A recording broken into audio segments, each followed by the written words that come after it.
Spur lines abandoned because of the pressure of economics have reopened.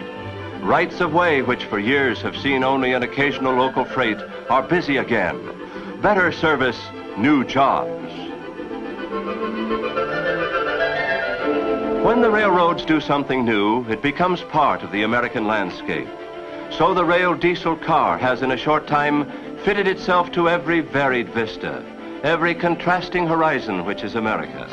From the waving cornfields of the Ohio River Basin to the endless miles of the desert, from the round hills of New England to the exotic scenes of Southern California, through the entire American expanse, there's a new way for men to travel. Seems like the week of Halloween, I always say Halloween should be a week or two earlier because it always seems like the weather's great. And then when we finally get to the trick-or-treating day, it's like, oh my gosh, it's freezing rain or snow. And the kids are, it's like, boy, a week ago, you kids would have had a great night to go and get candy.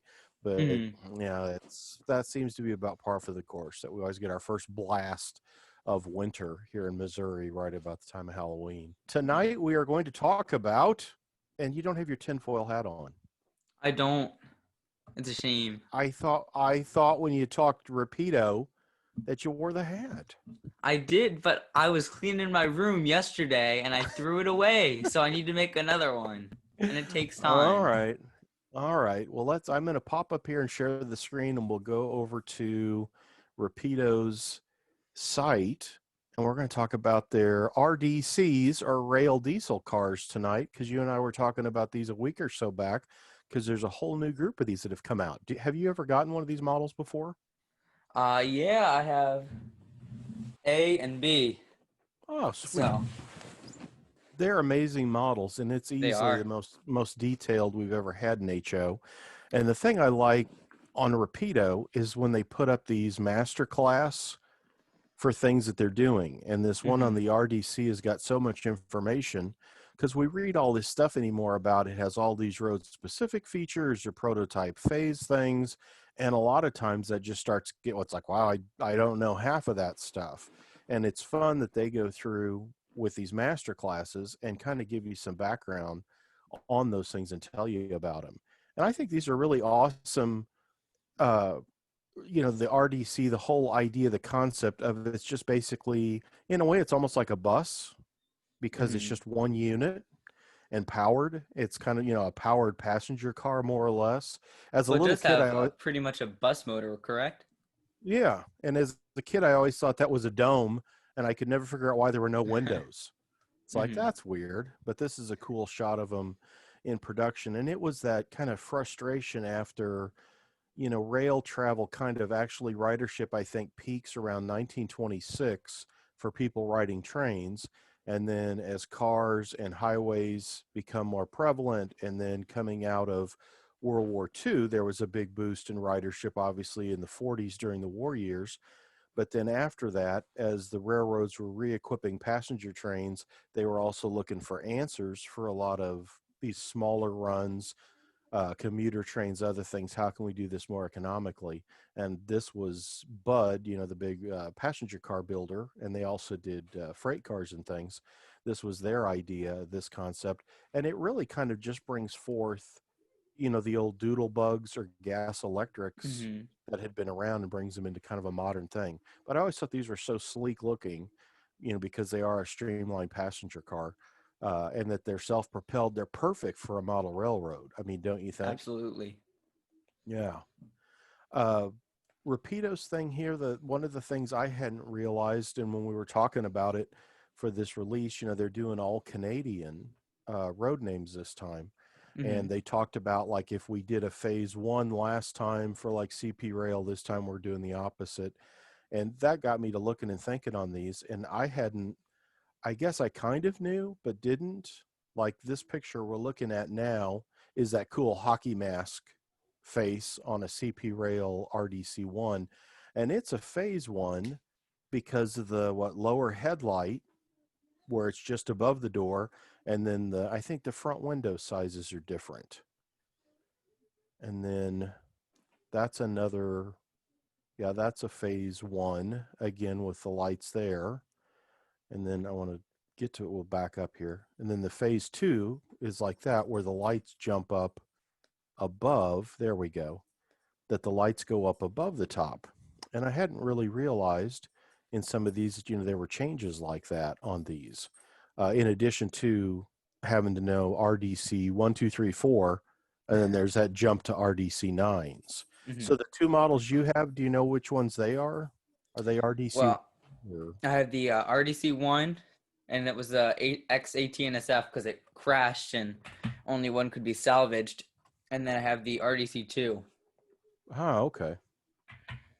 They were neat that they built these floor plans so that they could kind of do everything. The two that you just mentioned, here it is, where they put in the 17-foot baggage compartment. So there you've got passenger seating as well as baggage. Then the RDC3 is got an RPO, or railway post office, because railroads still had that here in the U.S. until 1967 is when stored mail and sorted mail kind of moves away from railroads at that time. And it's still the same length as the others, the 85-foot, but includes baggage and RPO.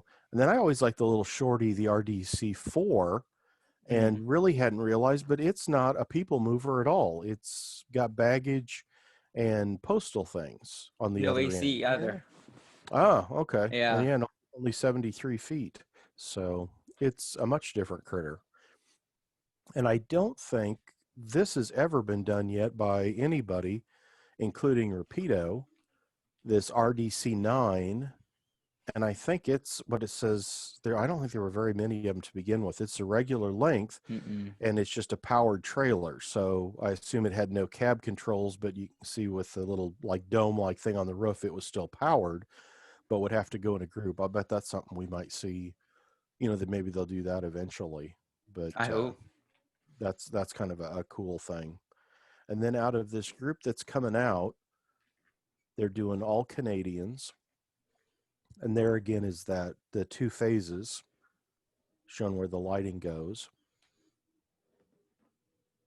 And some of these look a lot alike, but they are different. It looks like that hockey mask look was done by Canadian Pacific, and there it is with kind of that darker red letterboard above the windows, and it says, Canadian Pacific. And then, of course, like what we saw in some of the others, there's that later, the CP rail, when they changed, Canadian Pacific kind of changes their identification and look with the multi-mark thing. I kind of like it. I like it because the red matches up with hockey face on those. But I think that's a very cool scheme.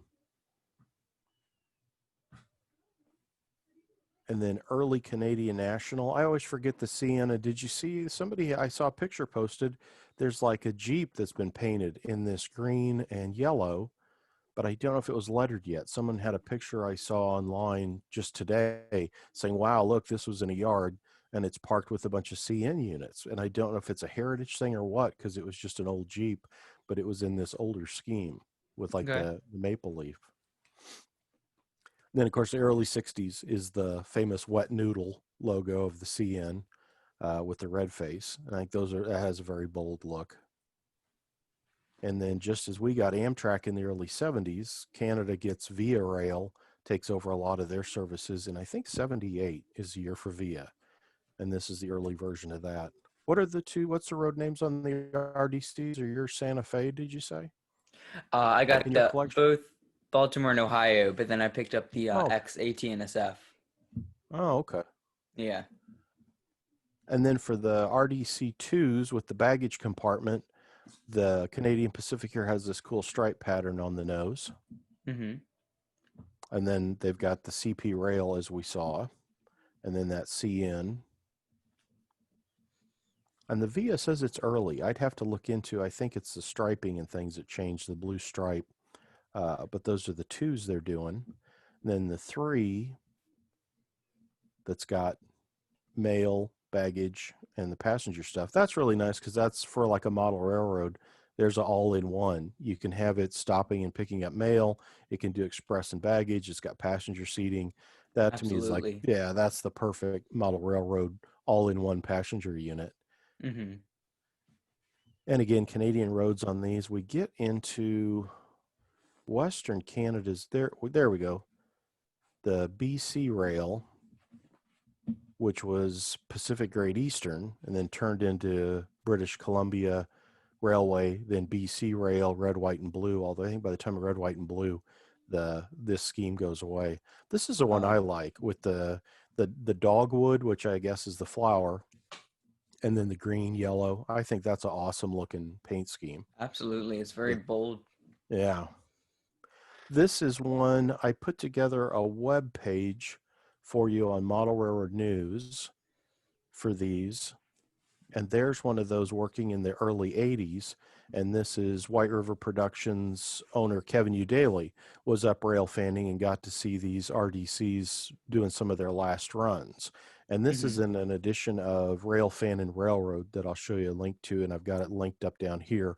But for this webpage I put together, Model Railroad News, I went through the different things that are coming out for this late October 2020 release. I hadn't noticed before. I think that's got to be a little antenna on the top too. That's cool. Oh, that's true. Yeah. Oh, neat little scene. Do you know what that car is? What? Can you spot that car? Do you know what kind of car that is? Oh God, I can't. It was really popular in the 70s. That was a Honda Civic from Japan. I think I actually owned one for a few years in the 80s. That's a Civic? That's a little baby Civic back in the, I think it is. Yeah. I had a little one that was that same kind of plain silver. It had like an AM radio, stick shift. Yeah. Wow. Not fancy. Then here's the CNs. And this is cool to see three of them together. Because when I think of these, I only think of like one or maybe two. But that's an awesome shot to see a trio of them. That's in Toronto in 68. And then there's the really cool, that hockey mask thing I think is so awesome. And that looks like an RDC 2 with an RDC 3, maybe a 4. It looks short. No, a 3. No, that's a 3. Yeah. You're right. Yeah, you're correct. That's a 3. And then here's early Via. That's a 2. Yep. Some of these photos, it's just hard to see what they are. You'll see them better, if you go to the website. I realize it's hard to see that in the Zoom thing. And then this was Railfan, which is another White River publication. The September edition has got a full roster on all of the RDCs, where they are now, the ones that are surviving, and just great history stuff. So that's a very cool thing to seek out. But I think they're perfect for a model railroad. I mean, you can't come up with a better. Everybody, I mean, if you're running a circle of track, you can run an RDC. And absolutely, as I said, this master class really shows you a lot of stuff, and it's surprising. Like some of this I hadn't realized, but this compartment stuff here at the top, when I saw the 1Bs, 1C, these other phases, in figuring it out, it shows you, like this one, we see the 1C, you've got the louvers all the way across with no break, and then this has that little break in the center. It's amazing when you get in. What do you think of that as being somebody that I've had this forever, all the minutia of, no, that's a this or that, because see that hinge right there on the battery box, and it's like, what do you make of all the kind of rivet counting stuff?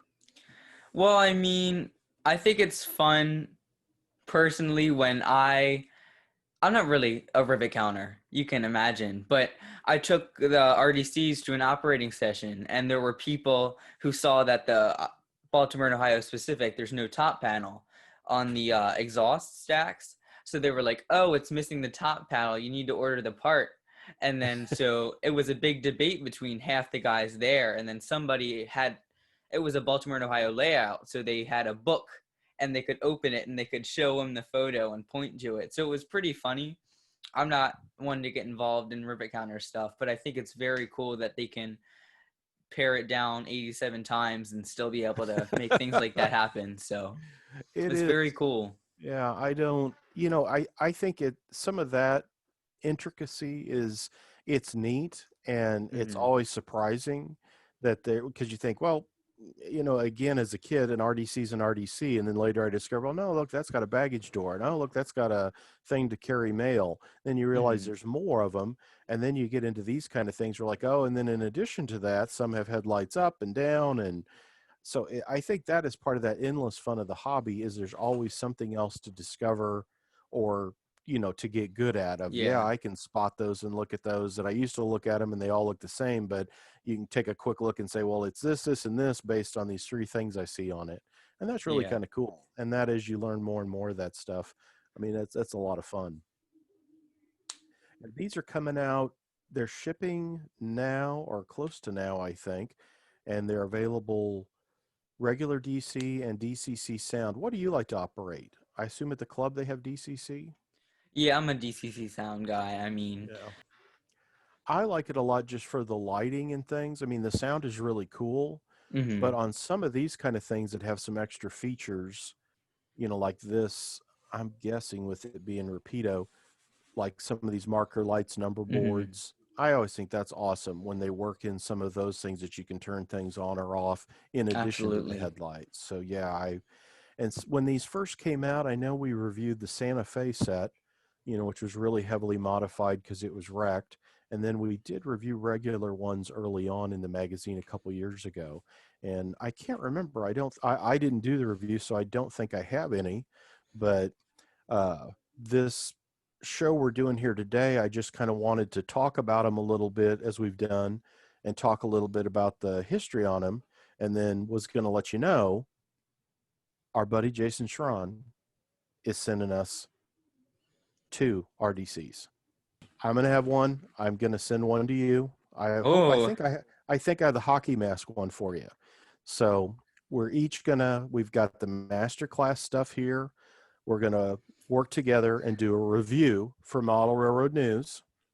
And I'll do the photography and stuff. We'll get Shane Mason here at this end to do that stuff, and I'll send it off to you once I get them. But I got confirmation just today that they are in customs here in the U.S., so they've made it well, across thank from you. Canada. I So appreciate it. you're going to have a review that you'll get to do a video thing, and then we'll put it in the magazine as well. That would be awesome, don't you think? Thank you. This will be fun. Very cool. I'll Very I'll cool. make Yeah, I another thought that'd be tinfoil fun. hat for that one. Yes, that should be part of your review is how to make a tinfoil hat to enjoy Yeah, your man. Rapido item.